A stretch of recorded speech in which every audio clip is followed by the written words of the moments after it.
Olá, minhas amigas e meus amigos. Momento de alegria encontrar vocês, conversar com vocês sobre tudo o que aconteceu neste 1º de março. E em 1º de março de 1894, ou seja, já fazendo 5 anos do golpe militar que derrubou o imperador e implantou a República, pela primeira vez há uma eleição direta para presidente. E foi eleito Prudente de Moraes, um paulista, advogado, depois de 2 militares, né? Depois de Deodoro e de Floriano, que governou com mão de ferro, né? É por causa dele que a Ilha do Desterro tem o nome de Florianópolis, né? Bom, por causa do Floriano. E no governo de Prudente de Moraes, ele ainda teve que encerrar a Revolução Federalista do Rio Grande do Sul, teve aquele desastre lá em Canudos, né, que foi posto o exército para eliminar uma comunidade fanática, pobre, e não era uma solução militar, de jeito nenhum, né? Um absurdo. Canudos, né? Antônio Conselheiro. E... Bom, o Prudente de Moraes teve 9 filhos, presidente da República, e morreu de tuberculose aos 61 anos. Um pouquinho de história, né? Hoje a gente pode falar em Prudente de Moraes, a pessoa pensa que é uma avenida lá em Ipanema, né? Bom, não esqueça de se inscrever e de dar o seu like ou o seu dislike ao final.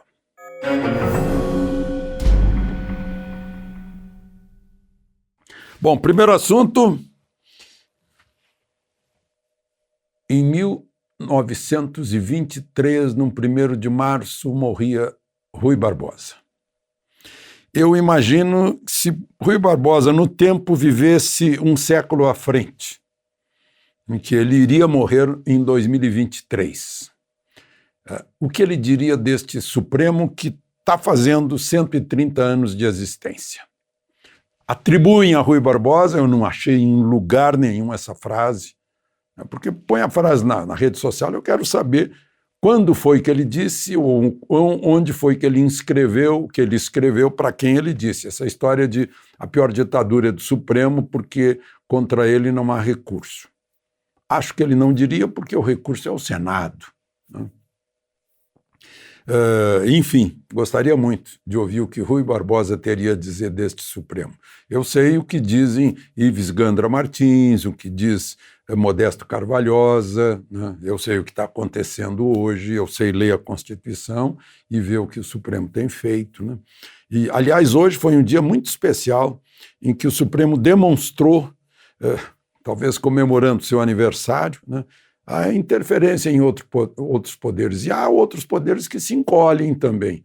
A Câmara se encolheu outro dia, ao confirmar, né, por 364 votos, uma prisão ilegal, totalmente ilegal, que ainda permanece. Incrível. E hoje se encolheu de novo. Eu vejo um noticiário dizendo que o presidente da Câmara, Arthur Lira, e mais deputados foram ao ministro Barroso para discutir questões de mudança na legislação federal. E ninguém se escandaliza com isso, gente. Quem tem que ir à Câmara é o ministro Barroso, ser chamado pela Câmara.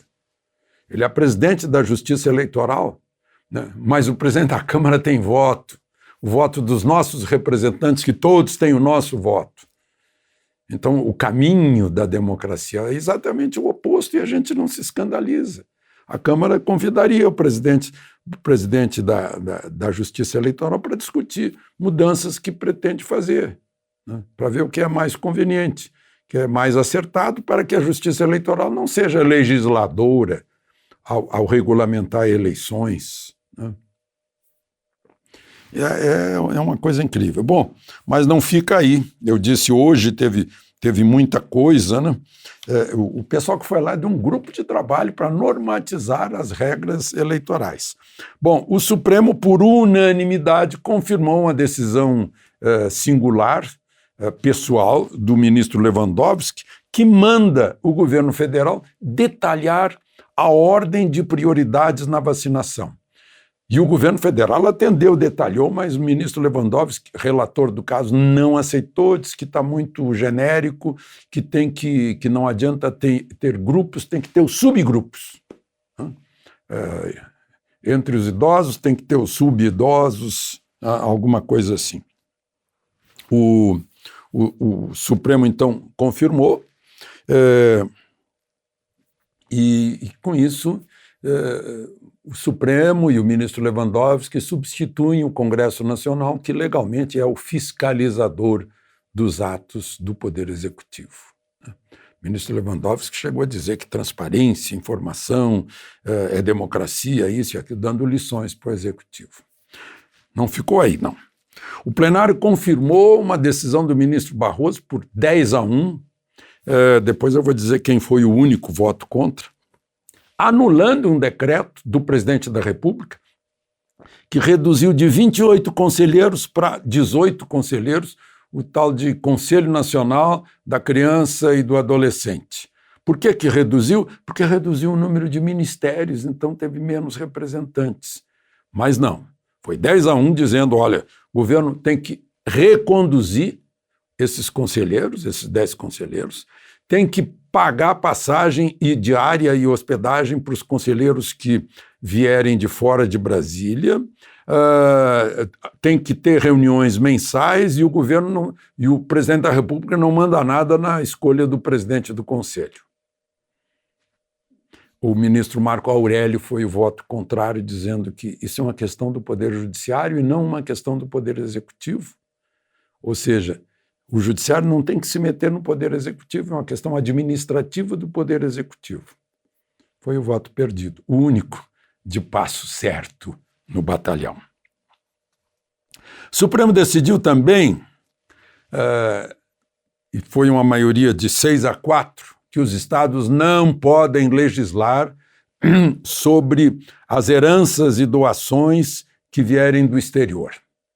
É aquele tributo imposto, causa mortes, imposto de transmissão, né? Imposto de transmissão, causa mortes e doações, isso tem que ser legislação federal.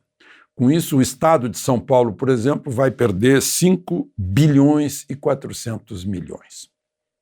Em compensação, gente, há uma turma do Supremo, a segunda turma, onde está Gilmar Mendes, e o Gilmar Mendes é o relator, a segunda turma confirmou uma decisão de Gilmar Mendes que, em dezembro, mandou soltar um homem, eu não vou chamar de traficante, né, porque mandou soltar, que estava com 188 quilos e 800 gramas de cocaína.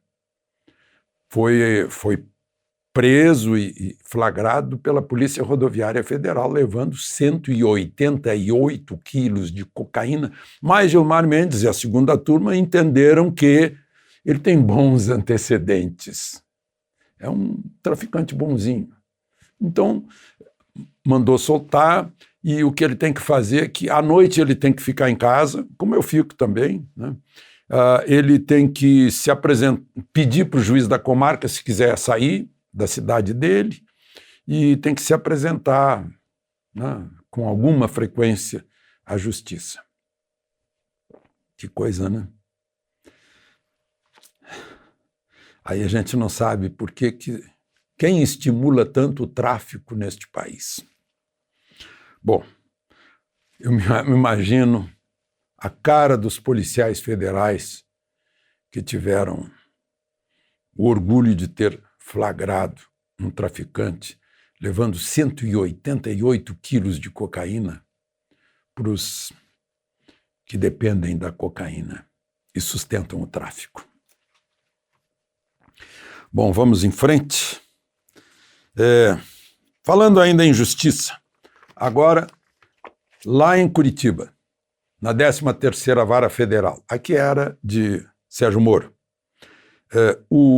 um diretor da Petrobras, o Renato Duque, que foi posto lá pelo José Dirceu, e o ex-tesoureiro do PT, João Vacari Neto, foram condenados de novo.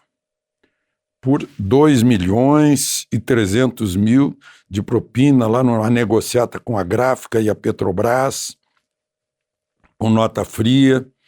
Um foi condenado, Renato Duque, a 3 anos e 7 meses e o João Vacari Neto a 6 anos e meio. Essa era a Petrobras. Bom, eu ontem mencionei aqui uma auxiliar minha que tinha todos os sintomas de Covid, foi tratada e já está passando bem. Hoje ela descobriu que sim, estava com Covid. Hoje era o 7º dia depois de ter feito o teste. Só que ela não conseguia acessar na rede da Secretaria de Saúde. Ela me deu o número e a senha dela e eu tentei acessar agora mesmo. E não aparece o exame. Então ela, ou a pessoa com Covid, tem que ir ao posto de saúde onde fez o exame para saber. Vai indo com Covid até o posto de saúde. Só que ela vai ficar isolada aí por 14 dias, mas tomou todos os remédios que vocês conhecem e já passou, já está voltando, não tem mais dor nas costas, não tem mais febre, não tem mais problema na garganta, está voltando o olfato e o gosto, está voltando tudo, porque foi tratada. Tratada a tempo, porque ela só foi procurar no 5º dia de sintomas e aí o médico fez o exame e mandou ela para casa. Assim, só mandou para casa. Né? Depois é que ela foi tratada a despeito da saúde pública. Bom, mais um assuntinho aqui dessa área. O advogado do doutor Davi Wippe, você sabe, né? O doutor Davi Wippe coordenava aquele grupo lá do governo de São Paulo contra a Covid, hoje ainda integra o comitê, e aí ele ficou com Covid, e aí aparece uma receita nas redes sociais que foi dada por ele, para ele mesmo, de hidroxicloroquina. Né? Ele confirmou que a receita é dele, mas está processando o suspeito, que seria um farmacêutico, e agora o advogado dele disse que ele não quer nenhum acerto, né, nenhuma composição com o farmacêutico, ele quer processar mesmo, quer ir até o fim, porque sofreu muito, porque as pessoas cobraram dele, né, uma coerência a respeito disso. Enfim, o farmacêutico vai continuar, né, sem nenhum tipo de acordo. E, por fim, eu comentei aqui com vocês, né, essa novidade, essa instrução normativa entre o IBAMA e a FUNAI para beneficiar os índios em suas reservas na produção agrícola, pecuária. Né? Os índios produzem café excelente, soja, milho, castanhas. E aí eu recebo do Rogério Vian, que é um produtor agrícola e é presidente desse grupo de agricultura sustentável. É um trabalho maravilhoso. E ele me mostrou as fotografias recebendo índios parecis, de várias etnias, que vão procurar o pessoal da agricultura sustentável para melhorar a produção com insumos locais, melhorar o manejo, aprender mais sobre a tecnologia, as máquinas, né, e se integrar mais no agro brasileiro, né, integrando-se como brasileiros que são. Eu sempre termino com boas notícias. De Brasília, Alexandre Garcia.